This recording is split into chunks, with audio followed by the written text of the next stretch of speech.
right. Part 9 of Who the Fuck Did I Marry? So we're pausing on the house stuff. Let me tell you about the car.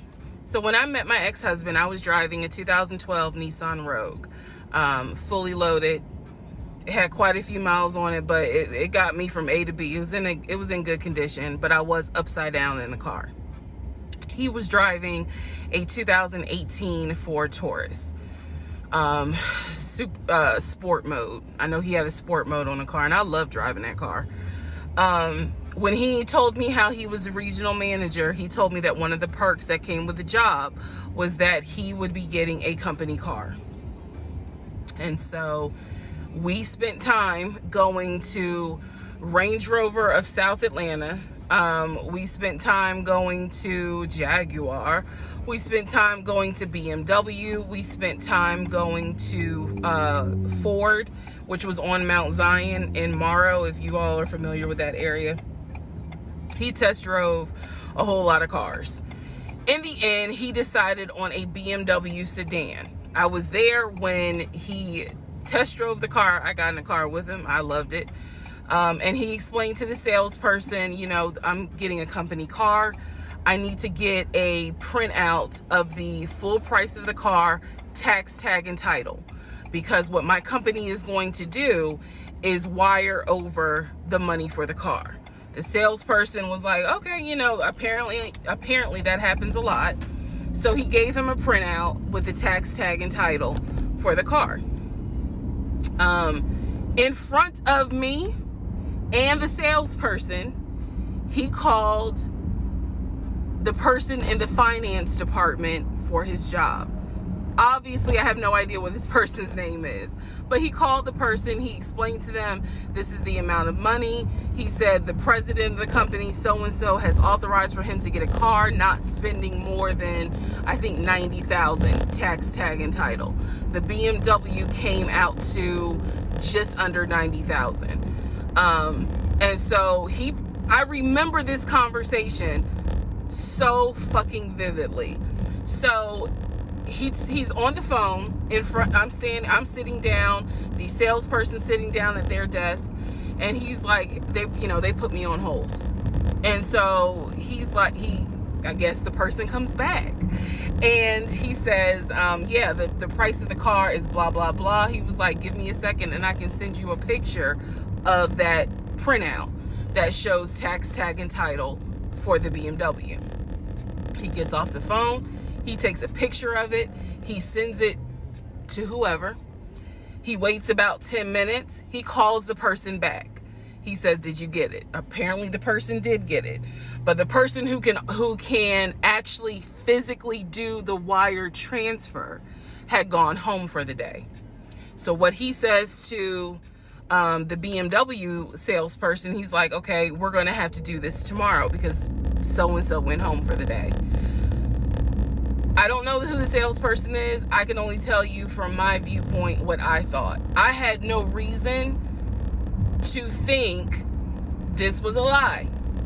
I really didn't. Because again, you got to please keep in mind the circumstances that all of this is happening. We're inside the dealership. We're sitting at the desk of this person. He gave us the printout. He's on the phone, doing business, basically saying, look, this is how much money the car is going to cost. He's taking a picture of it. He seemingly is texting someone saying this is how much, this is proof of how much it is.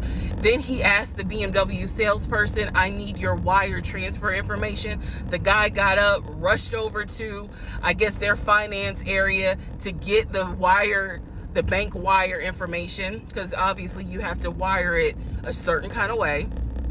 Rushes back over, gives it to my ex-husband. My ex-husband's like, okay, first thing in the morning, we will get this wired over, and then, I'll come and pick up the car. My fiance, will drive me up here to pick up the car. So we leave. He felt like, because at the time that this all happened, I was pregnant. So he felt like, look, we're about to have a baby. I don't want you driving that Nissan Rogue.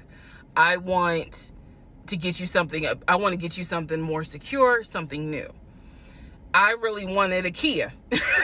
I really wanted a Kia Telluride. And he was like, well, let's look at the warranty. This man knew a lot about cars. He knew a lot about the warranty. He knew a lot about the depreciation value. And so he did talk to me a lot about what will we get the most for our money. We test drove, when I say we, I test drove a Kia Telluride, a Kia Sorento. He didn't like either of those. He had me test drive a Ford Explorer. He didn't really care for that. Then came time where he really wanted me to get a BMW. He really wanted me to get a BMW X5. So he took me to Global BMW Imports, which, if you know anything about Atlanta, it's off of Cobb Parkway, but you can see it off the highway. I believe 285 is where you can see the Global Imports BMW dealership. He took me there. He had me test drive an X5, an X6. He also had me test drive I think I'm gonna get the numbers wrong, a 525, which was a sedan. I did not like that. I wanted an SUV. I loved driving the BMW. He also had me drive an M-Series, test drive an M-Series. So he was very adamant that I should get a BMW. The reason being is because, according to him, he had a BMW in California when he lived in San Diego. He had a BMW that he loved. It was a white BMW. He showed me pictures of the BMW. So he showed me pictures of this white BMW that he had, and unfortunately, the car got totaled about 2 months before he moved to Georgia. So he had received money, not a lot, but some money to get another car, and he used it to get the Ford Taurus because he was like, I just need a car that's going to get me from A to B until I get into a house and I'm much more settled. For him, he was like, I'm really giving myself 60 days to get settled here in Georgia after moving from California. But then he met me. Again, that's the story.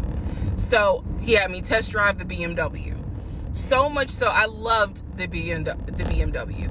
Loved it. I wanted a dark blue BMW with cognac interior. I wanted an X5, and I wanted an M-Series. So I can clearly tell y'all that's exactly the car I wanted. We were online looking for that particular car because not every dealership had it. I was okay with a black BMW if needed. But I really wanted dark blue, and I really wanted that cognac colored interior.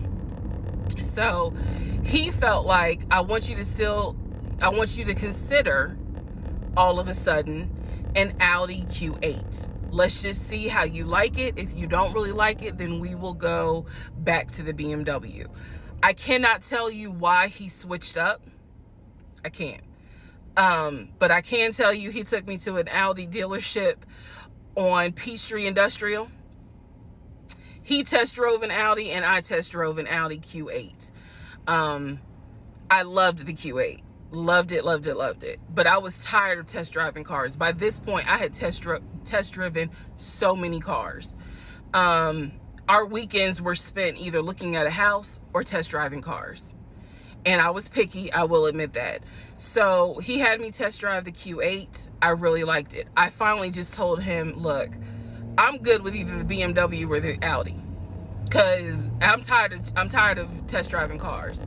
He told my family he was buying me a new car because, keep in mind, let me let y'all know. He had met my family initially on Zoom because, again, we were locked down. He had met my family.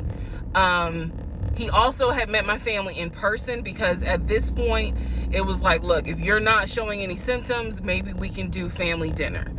And so we had. So he had met my family in person. And now we will go ahead and move towards part 10 of this series.